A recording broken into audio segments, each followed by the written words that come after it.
quel genre de disciple je suis? Quelle va être ma manière de suivre Jésus dans tout ça? Alors j'ai compris que j'allais être un disciple masqué. J'allais être un disciple surtout qui ne doit pas fermer les yeux, qui doit continuer à comprendre ce que Jésus, le maître de la moisson, est en train de faire au travers de tout ça. C'est-à-dire continuer à être le disciple de l'Écriture, continuer à être le disciple qui écoute la voix du Saint-Esprit, et puis essayer de comprendre qu'est-ce que le Seigneur est en train de faire au milieu de son peuple, et qu'est-ce qu'il veut pour l'Église. Et là, évidemment, je suis revenu à m'interroger, mais alors, être disciple, suivre Jésus, ça veut dire quoi aujourd'hui? C'est quoi être chrétien? Mais je suis resté sur la question du disciple. Et ça fait quelques mois que quand j'apporte les messages, j'essaie de travailler sur le discipolat. Puisque, en plus, depuis 3 mois, donc, nous avons intégré la faculté de théologie des Assemblées de Dieu à Lomé. Et donc, nos programmes de formation, bien sûr, ont pour cœur la mission DI, l'accomplissement de la mission DI, c'est-à-dire que toutes nos formations à la faculté et puis aussi parallèlement à l'école doctorale sont là pour essayer de présenter des hommes, des femmes qui vont vraiment suivre le Seigneur et aider l'Église à suivre le Seigneur et à amener d'autres nations, peuples, langues au discipolat. Et donc, je ne sépare pas ici ce que je vais dire de ce que nous vivons dans nos salles de cours, que ce soit au niveau du niveau diplôme, mais licence, maîtrise et aussi dans le cadre du doctorat. Être un disciple. Et donc, il y a 2-3 semaines, je partageais sur ce thème de notre chemin de disciple. Notre chemin de disciple. Il existe un chemin pour le disciple. Alors nous allons lire, bien sûr, dans les évangiles, puisque il est question du discipolat dans les évangiles, mais pas que, puisque le discipolat dans les évangiles prend sa source dans l'Ancien Testament. Donc, je vais donc partir de l'Ancien Testament et puis arriver à l'Évangile. Et j'ai retenu le verset du prophète Ésaïe, Ésaïe 54, verset 13, parce que Ésaïe vit dans un temps où Israël a perdu le chemin d'être des enfants de la loi et donc des disciples de la loi. Et Ésaïe est là pour ramener l'espérance et ramener le peuple dans le chemin de l'enseignement de l'Éternel. Ésaïe 54, 13. Il y a une prophétie ici qui est donnée et cette prophétie m'encourage. C'est le plan de Dieu. Il dit, Ésaïe 54, 13, Ésaïe 54, 13, tous tes fils seront disciples de l'Éternel et grande sera la prospérité de tes fils. Amen. Tous tes fils seront disciples de l'Éternel et leur prospérité sera grande. Voilà ma théologie de la prospérité. C'est, je suis promis depuis les promesses d'Israël pour être un disciple. Mais ça commence au sein du peuple d'Israël. Et les fils, c'est-à-dire, ça commence par la maison même d'Israël. C'est-à-dire, dans le Nouveau Testament, la maison de Dieu, n'est-ce pas? Là où il y a la famille de Dieu, de ceux qui ont été choisis, formés pour être disciples. Et cela ne nous échappera pas que Adam, Ève, en tant que fils de Dieu, fils et filles de Dieu, étaient destinés à être ceux qui suivraient les premiers Dieu. Et ceux qu'ils ont engendrés, qui ont été rattrapés par les promesses de Dieu. C'était pour être des disciples de Dieu, des disciples de l'Éternel. Et c'est seulement là que la bénédiction vient. Et leur prospérité sera grande. Oh, je bénis Dieu. Je bénis Dieu d'un jour d'avoir commencé à le suivre.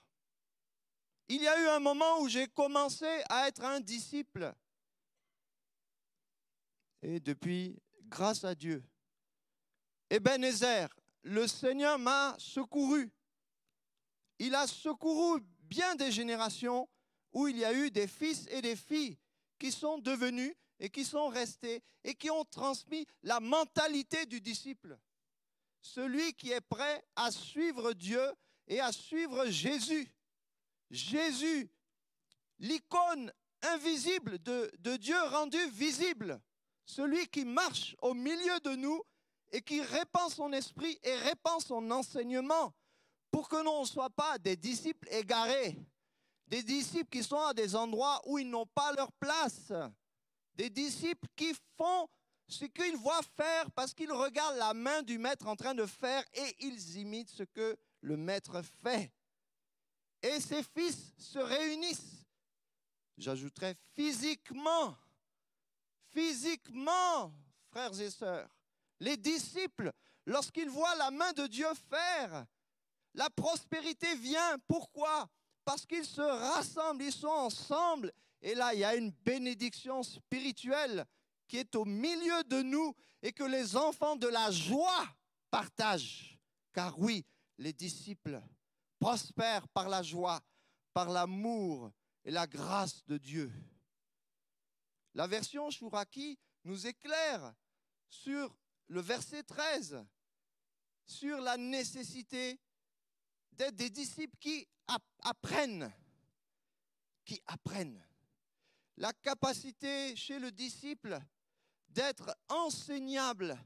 Et pour être enseignable, il faut apprendre et encore apprendre, parce que chaque seconde qui passe est une découverte de celui qui nous a amenés à son admirable lumière. Chouraki dit, tous tes fils seront des appreneurs de Yahvé Adonai. Des appreneurs. Une immense paix sur tes fils.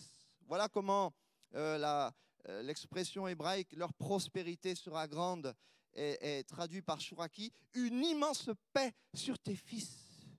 Quand tu es dans la disponibilité de Dieu, d'être de son disciple, que tu es un appreneur et non pas un tchatcheur, mais un appreneur. Non pas un démonstrateur, mais un appreneur. Quelqu'un qui est toujours prêt à apprendre de Yahvé Adonai. Toujours petit.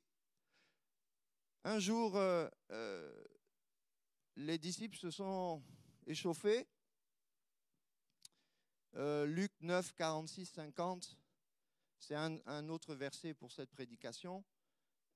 Passage. Une discussion s'éleva entre les disciples pour savoir qui était le plus grand. Jésus les a giflés. Hein? Il les a giflés. Il a dit, vous avez tout faux. Amenez-moi un enfant. Voilà, le petit là. C'est lui votre maître. C'est lui votre maître. Ah bon? Et là, il a séché les disciples. Là, il n'y avait plus de salive dans la bouche. Hein? Parce que c'était le petit là qui était sélectionné. Hein? Ils étaient arrivés à la 89e minute, 89e minute du match. C'était toujours 0-0. Le petit est arrivé, il a mis un but. Parce que Jésus les a remis dans les promesses. Soyez des appreneurs. C'est le plus petit. C'est le plus petit. Soyez comme le plus petit. Comme le plus petit. Qui est toujours prêt à apprendre. Et là, une promesse, une immense paix sur tes fils. Généralement, dans une famille, il y a toujours des disputes quand l'un veut être plus grand que l'autre. Toujours. Quand il y en a toujours un qui va avoir raison. Mais Jésus dit non. Et là, on en vient à un des grands thèmes du Nouveau Testament et de ce que c'est être disciple. Et j'ai beaucoup parlé de ces choses récemment. C'est que Jésus va créer une nouvelle sorte de disciple. Une nouvelle sorte de disciple. Et c'est quelque chose qui est seulement particulier à Jésus. Et je vais expliquer pourquoi. Jean 6, 45 dit, « Il est écrit dans les prophètes, ils seront tous enseignés de Dieu. » Et ça, pour un juif, c'est déstabilisant. Pourquoi? Parce que, oui, on est enseigné par Dieu, mais d'abord, on a un maître. On a un maître, on a un rabbi, et on dépend d'une école de pensée. Ce qui fait que j'ai noté un verset dans l'Écriture où, vous vous rappelez, dans Jean 7,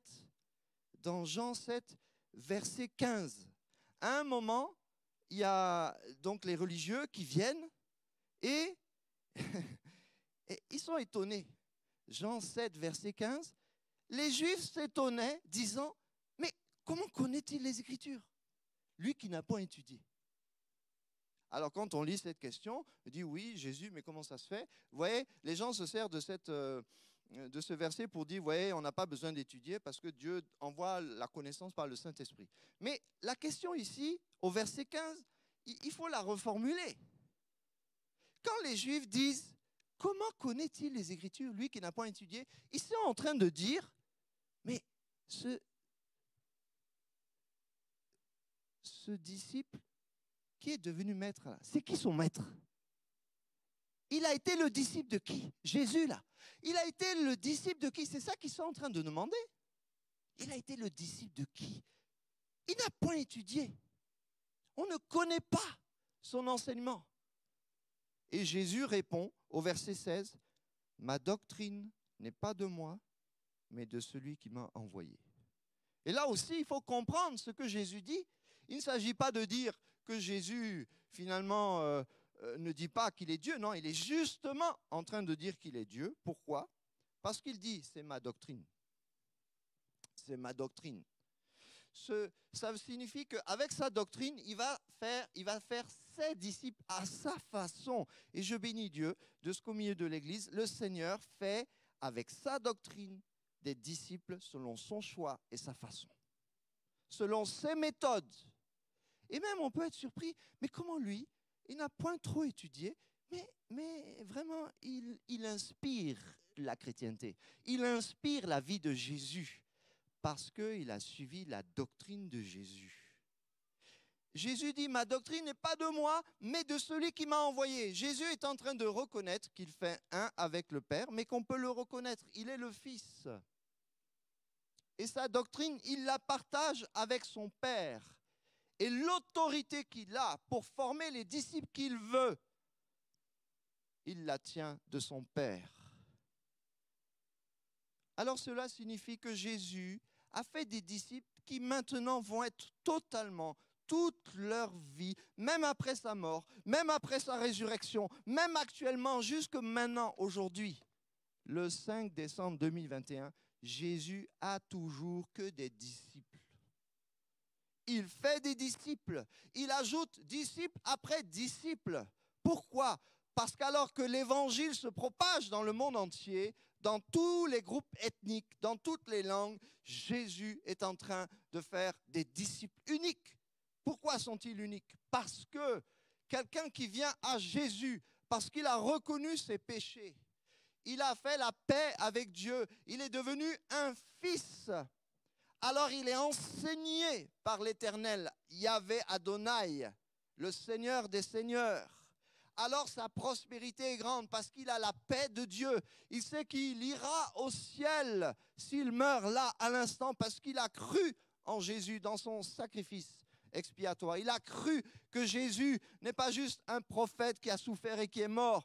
Non, il est le Fils de Dieu, le seul intermédiaire entre Dieu et les hommes, l'unique voie du salut. Il est le chemin du salut, la vie éternelle.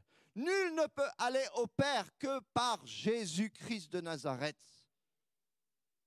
Disons-le autour de nous, en tant que disciples. Désormais, les disciples deviennent des écoliers. Dis à ton voisin, tu es un écolier. Tu es à l'école, mon ami. Et à la sortie, allez voir Lionel Roland pour vous inscrire à l'Institut. Il va devoir refuser beaucoup de places aujourd'hui. Pour dire, préparez-vous encore. À la faculté de théologie, nous avons des étudiants de 20 ans, de 25 ans, de 30 ans, de 35 ans, de 40 ans, jusqu'à 60 ans passés. Pourquoi? Parce que le Saint-Esprit crée, façonne des appreneurs. Non pas des gens qui veulent gonfler leur tête, mais qui veulent être des disciples. Et des disciples où? Au service de l'Église. Des disciples toujours prêts à servir le Seigneur. Le problème, c'est que les disciples, ils ont dû apprendre que Jésus ne les avait pas choisis pour se servir ou pour servir un petit groupe, mais pour servir le Dieu d'Israël, servir la Galilée, servir la Judée, la Samarie et servir les nations. Servir. Apprendre pour servir. C'est-à-dire ce que je reçois, ce que je découvre, je veux le mettre au service et je ne veux pas écraser les autres. Je veux servir humblement, je veux faire l'œuvre d'un disciple. Je veux faire ce que j'ai vu faire auprès de mon maître. Alors, il va y avoir un apprentissage douloureux parce que quand on est disciple, on se fait particulièrement remarquer par une quantité de choses que l'on ne comprend pas. Nous, les pentecôtistes, il y a des pentecôtistes ici?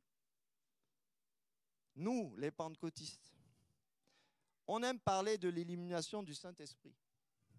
Pourquoi? Parce que c'est gratuit. Le Saint-Esprit qui nous éclaire, n'est-ce pas? Pourtant, dans les Écritures, je vois que c'est régulièrement que l'Évangile s'attarde sur le fait que les disciples de Jésus ne comprenaient pas de quoi Jésus leur parlait. À plusieurs reprises. Et ça veut dire quoi? Qu'ils sont dans un apprentissage, mais qui ne comprennent pas. Ça veut dire que tout Jésus, ou Jésus qui était là, physiquement, il y avait le Saint-Esprit, non? Mais ils ne comprenaient pas.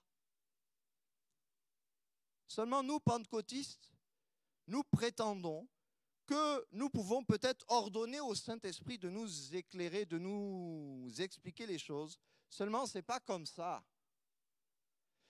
Jésus, un des objectifs pédagogiques de Jésus, c'était de façonner des terrains qui, une fois qu'il les a quittés, seraient encore capables d'écouter le Saint-Esprit et de faire qu'ils aient un attachement avec le rabbi, avec le maître, et que la donne, puisque le rabbi était comme un adon, un seigneur, il reste attaché à lui. Le problème, c'est que nous, pentecôtistes, si on a compris quelque chose, on pense qu'on peut se détacher et faire maintenant ce qu'on veut. Les pentecôtistes croient qu'une fois qu'ils sont baptisés dans le Saint-Esprit, ils pensent que le baptême, là, c'est juste pour une puissance. Non, le baptême dans le Saint-Esprit, c'est aussi pour vous éclairer dans le service et comprendre ce que le Seigneur veut. Et donc, ce baptême dans le Saint-Esprit a besoin aussi d'être renouvelé pour avoir une compréhension rafraîchie de que nous sommes des disciples choisis et qu'il y a un parcours, un chemin, le chemin du disciple, et j'ajouterai notre chemin de disciple au pluriel. Nous sommes tous ensemble, à un moment donné, vivant cette expérience extraordinaire du baptême dans le Saint-Esprit, avec le signe du parler en langue, mais aussi la vie prospère de l'Esprit, les dons de connaissance, la prophétie, le partage, la générosité, le pardon. Parce que le baptême dans le Saint-Esprit, ça n'apporte pas que 9 dons. Ça apporte beaucoup de choses, ça dynamise beaucoup de choses.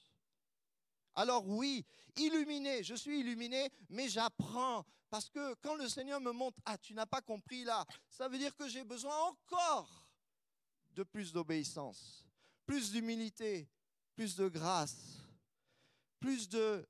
Mais mon frère, j'ai besoin de toi. Ma sœur, j'ai besoin de toi. Et c'est là où je dis, faisons attention de dire que nous, les disciples, nous devons être ensemble. Il y a des personnes qui ne peuvent pas venir à l'église physiquement, c'est vrai, ils sont empêchés. Elles sont réelles, ces personnes, elles existent. Mais il y a beaucoup de personnes en bonne santé qui pourraient rejoindre le corps des disciples parce que nous ne sommes pas si nombreux que ça. Oui, vous êtes le sel de la terre, mais cette terre a besoin de beaucoup de sel. Et que le sel soit répandu dans le monde entier. Alors on a besoin d'être ensemble, on a besoin de se rencontrer. On a besoin que les disciples se serrent les mains, se serrent les coudes avec les gestes barrières. Mais quand même, parce que tout est une question d'attitude. Ce n'est pas les formes qui définissent qui sont les disciples, les vrais disciples. Ce n'est pas les formes, c'est l'attitude, c'est la mentalité. Hein, regardez, hier on serrait la main, on faisait des bisous et c'était ça être pentecôtiste, mais maintenant on donne des coups de poing. Hein? Est-ce que c'est un problème de donner des coups de poing? Ce n'est pas un problème. Ce qui sera un problème, c'est que notre mentalité pourrisse. Parce que nous ne comprendrions pas qu'en tant que disciples, il faut qu'on évolue, qu'on aille plus loin, qu'on franchisse l'autre bord et qu'on reconnaisse que c'est vrai que nous n'avons pas tout compris. Dans Jean 10, 6, il est écrit « Ils ne comprirent pas de quoi il parlait ». Dans Marc 9, 32, ils ne comprenaient pas cette parole et ils avaient peur de l'interroger. Ce sont des appreneurs, mais ils ont peur d'interroger le Seigneur. Mais s'ils ont peur d'interroger le Maître, mais alors c'est qui va s'inscrire pour poser les bonnes questions? Le Seigneur va appeler d'autres disciples. Donc, n'ayez pas peur de dire au Seigneur vos questions, vos craintes. Osez dans la prière. Osez poser les questions. Osez lui dire comme dans les psaumes, votre état. Et dire, mais comment ça se fait? Quitte à se fâcher, fâchez-vous devant le Seigneur. Fâchez-vous devant lui plutôt que devant les hommes. Fâchez-vous devant lui et exprimez ce qui est au fond de votre âme, que vous ne comprenez pas, mais que vous voulez rester des disciples, vous voulez rester attachés à eux. Reconnaissez que vous avez peur, parce que oui, les disciples avaient peur. Dans Matthieu 19, 25, les disciples même vont jusqu'à s'interroger sur le salut. Qui peut donc être sauvé? Ils ont posé la question. Qui peut être sauvé? Ça, ce n'est pas une question pentecôtiste. Hein? Qui peut être sauvé? Mais pourtant, les disciples l'ont posé. Mais Seigneur, tout ce que tu nous as enseigné, le salut, tout ça, ça tombe à l'eau alors. Qui peut être sauvé? Seigneur, c'est trop difficile. Matthieu 21, 20 montre que les disciples ne comprenaient pas comment un figuier pouvait être séché comme ça. Tchac, hein? Et je disais l'autre jour, les disciples ont dû dire, Jésus, il a séché le figuier. Il est méchant, hein? Il n'a même pas pensé aux gens qui passent, qui ont faim, qui peuvent se nourrir. Il a séché ça net. Il est méchant, hein? Il est méchant. Ils n'ont pas compris ce signe prophétique. Des fois, il arrive des choses. Des fois même, je dirais, permettez-moi, le pasteur fait des choses et les gens disent, il est méchant, hein? Les pasteurs ne font pas toujours des bêtises.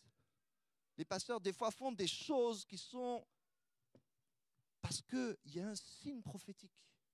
Il y a quelque chose qui doit marquer, quelque chose où les pasteurs peut-être sont... Et quand je dis pasteur, ce n'est pas pasteur seulement, c'est ceux qui servent le Seigneur.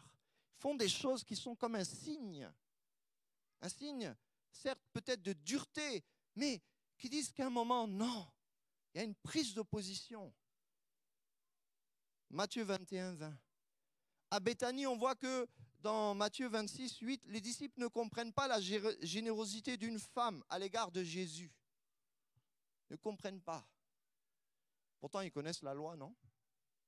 Que David a offert des choses à Dieu, vraiment, c'est extraordinaire ce que Dieu, au travers de David, la générosité de David pour la maison de Dieu. Ils connaissaient ces choses. Mais au moment présent, là, ils n'ont pas compris même la générosité. Ce qui fait que des fois, les disciples, dans leur apprentissage, donnent l'impression qu'ils sont plutôt des suiveurs. Parce qu'ils suivent Jésus, mais ils ne comprennent pas.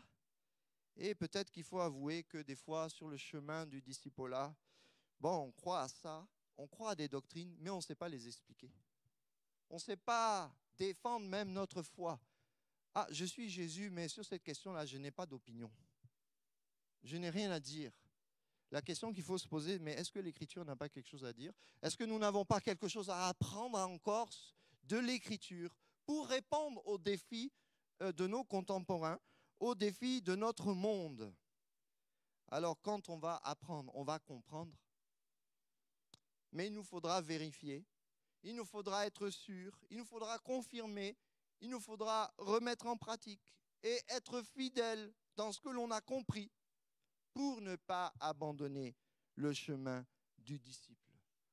Alors nous voyons dans l'Écriture que les disciples de Jésus ont été sélectionnés, c'était des hommes et des femmes comme vous et moi, vraiment comme vous et moi. Et le Seigneur les a utilisés. C'est vrai qu'ils ont fui le Seigneur lorsqu'il a été arrêté. Mais le Seigneur, dans sa bonté, dans sa fidélité, les a rattrapés. Pourquoi? Parce qu'il les avait choisis. Parce qu'il avait même prophétisé sur eux. Je crois que nous savons certaines choses même qui peuvent nous arriver. Parce que nous sommes les disciples. Mais il faut écouter toute la parole. C'est vrai qu'on peut tomber. Mais le Seigneur nous a dit que si nous cherchons à nous relever, il va nous aider aussi. Le Seigneur nous a dit que si nous étions malades, comment dire, c'est par ces meurtrissures que nous sommes guéris. Il y a des promesses ici. C'est vrai, on peut tomber malade, on peut même mourir. Mais si on meurt, on ressuscite avec lui, parce que l'on croit en lui.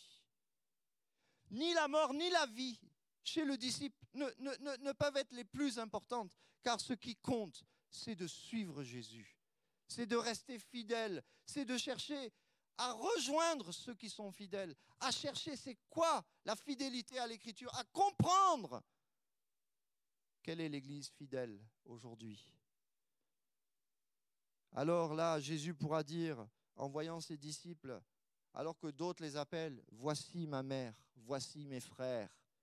Le maître, la donne, va redéfinir les liens qui nous lient. Vous savez, les liens entre les disciples, c'est quelque chose de sérieux.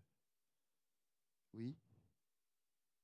Parce que ici sur terre, on a des frères, on a des sœurs. Il faut honorer la famille, il faut honorer le père, honorer la mère. Mais quand tout ça va finir là, c'est qui on va revoir au ciel? C'est les disciples, non? C'est eux. Aimons-nous les uns les autres. Hein? Moi, je ne supporte pas quand dans une classe, il y en a un qui pense qu'il a une meilleure note que l'autre et que l'autre, il n'a pas trouvé ça. Non, nous sommes dans la même classe et il n'y a pas d'affaire de notes. Il n'y a pas d'affaire de notes. Il n'y a pas de meilleure note ou de meilleure ceci. Non, nous servons le Seigneur. Je ne peux pas être jaloux d'un ministère que le Seigneur bénit. Ça, c'est interdit. C'est interdit. Il faut interdire ça au milieu de nous. Dieu soit béni, il prospère, il a la paix. Le Seigneur le visite, l'utilise. Dieu soit béni. Parce que demain, c'est un autre. C'est les disciples qui viennent ensemble. Et s'il a réussi, c'est parce qu'il y avait un disciple avant lui qui avait commencé le travail. Attention. Attention à la jalousie au milieu des disciples. Non, c'est mon frère, c'est ma sœur.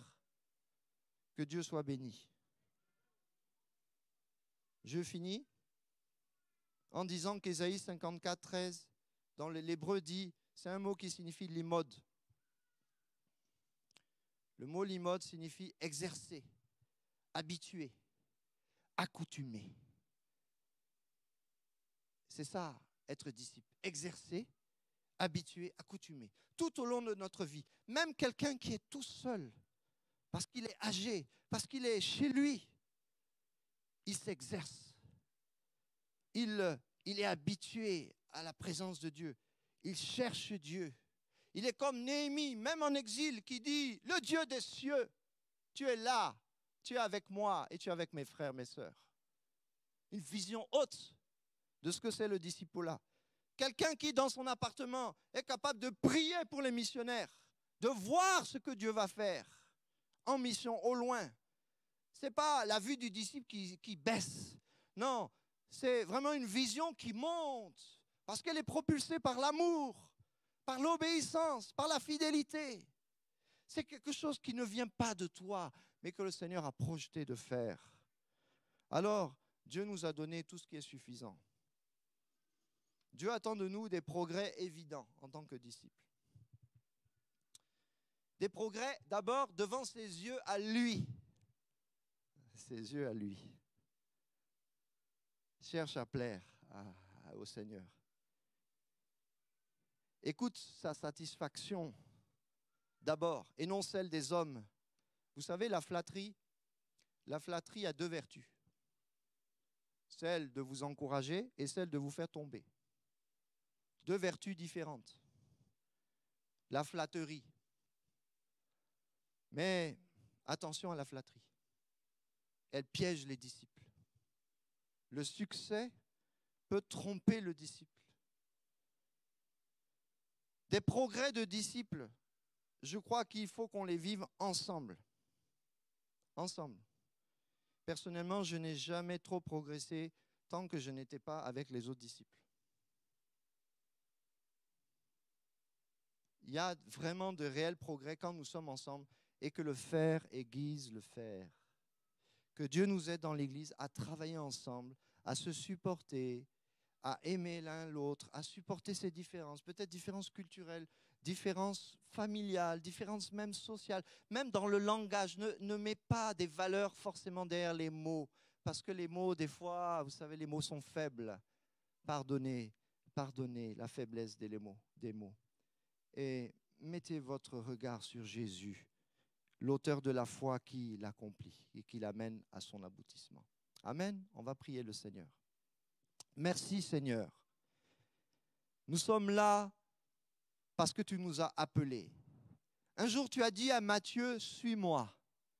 Tu as dit à Pierre, suis-moi. Tu as dit à André, suis-moi. Et depuis ce jour, et bien avant même par tes prophètes, tu avais appelé à ce qu'il y ait des hommes et des femmes, des appreneurs, des disciples, c'est-à-dire des personnes qui marchent avec toi, qui sont collés dans les pas avec toi. Seigneur, pardonne-moi si mes pas ne sont pas toujours allés dans tes pas, parce que j'étais ignorant, parce que je n'ai pas cherché, parce que je me suis habitué. J'ai fait les choses par réflexe, par habitude. Ou bien j'ai pensé que je pouvais dépasser même le maître ou dépasser les autres. Seigneur, pardon, vraiment pardon. Pardon, Seigneur. Seigneur, nous sommes là ensemble. Et le chemin que tu as tracé pour nous, c'est toi qui l'as inauguré. Il est un large chemin pour les disciples, mais il est un chemin étroit pour ce monde qui se perd. Dieu soit béni. Tu as fait évoluer le chemin pour nous. Nous avons beaucoup de bénédictions dans ce chemin. Nous savons que si nous gardons notre cœur plus que toute autre chose, alors tu vas nous aider. Tu vas aider chacun ici, mais aussi tous ceux qui nous suivent et qui disent, mais suis-je un disciple? Suis-je un disciple? Est-ce que je suis Jésus dans l'attitude que je fais? Seigneur, révèle par ton Saint-Esprit notre mentalité. Révèle là si nous sommes sur une bonne voie. Seigneur, soutiens tes disciples comme tu as soutenu tes apôtres. Soutiens tes disciples dans ces temps où il fait nuit. Éclaire-les par le Saint-Esprit au nom de Jésus-Christ. Éclaire-nous, nous, ici, au nom du Fils bienveillant. Ô Fils de Dieu, nous t'aimons. Nous disons, nous sommes là. Nous nous levons et nous disons, qu'est-ce que tu veux? Comme Samuel, qu'est-ce que tu veux? Je suis là. Alléluia. Amen. Amen.